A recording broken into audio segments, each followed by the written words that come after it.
Hello and aloha. Vice Admiral Wade here. I wanted to provide a final update as the Department of Defense transitions the main effort for the Red Hill problem set from defueling to permanent closure and long-term environmental remediation.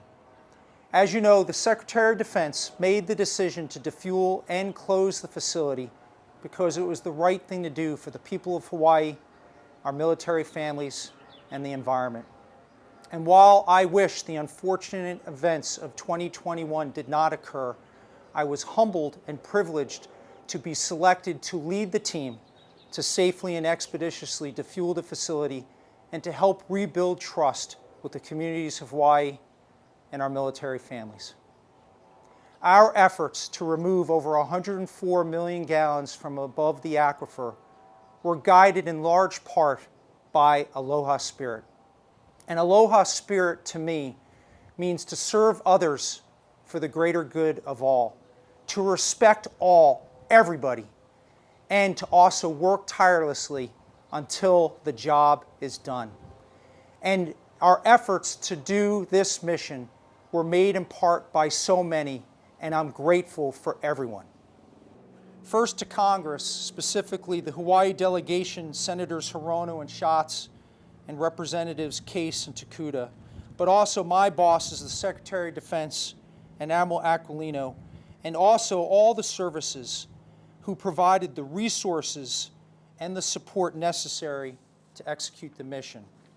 Of course, my team, Joint Task Force Red Hill, those who planned and executed the mission, composed of committed and dedicated men and women from all services, active, reserve, guard, and government civilians, plus industry teammates, both consultants and contractors from the fuel, safety, repair, and environmental sectors. There were numerous other Department of Defense organizations and agencies, especially the multiple Navy commands, too many to name, who directly supported us, along with U.S. Transportation Command and Defense Logistics Agency. The U.S. Environmental Protection Agency and Hawaii Department of Health. They held us to standard per federal and state regulations. They worked collaboratively with us to look for opportunities and efficiencies to accelerate the timeline. They mobilized capability and capacity to check our work and provided important feedback. And when the planning and preparation was complete, they gave us the approval to start defueling and then provided oversight during every evolution to certify compliance and ensure safety. Governor Green and Mayor Blangiardi and their staffs, they provided incredible support, not only by imparting advice and feedback, but also for facilitating connections with state, city, and county organizations and officials who are critical for the safe execution of our mission. There were federal and state oversight bodies, most notably Congress, the Governor's Water Committee, and the Hawaii House Special Committee on Red Hill, who asked challenging questions and provided exceptional feedback. I am also grateful for the many volunteers for numerous information sharing groups who were incredibly helpful to us as well.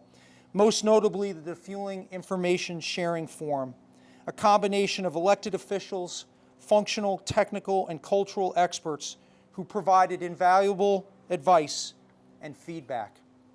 I also want to acknowledge the media.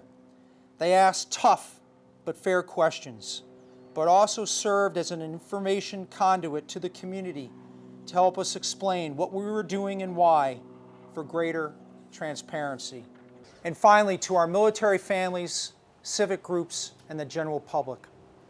Your questions and your feedback gave us a better understanding of your concerns. You gave us purpose and meaning to everything that we had to do. You made us work harder, and quite honestly, you made us safer. To you and to all others involved in our efforts, again, thank you. I'm grateful for everything you have done. Now, there is still so much more work to do when it comes to the Red Hill problem set. But Admiral Barnett and his Navy Closure Task Force understand the enormity and the importance of their mission to safely and expeditiously close the facility, to ensure clean water, and to conduct the necessary long-term environmental remediation. And again, while I wish the unfortunate events of 2021 did not occur, it has been an absolute privilege to serve the communities of Hawaii, our military families, and to do something important for the environment. And it is my hope that our efforts, my team's efforts, will allow all collectively to continue to move forward and to continue the healing process. Thank you, mahalo, and God bless.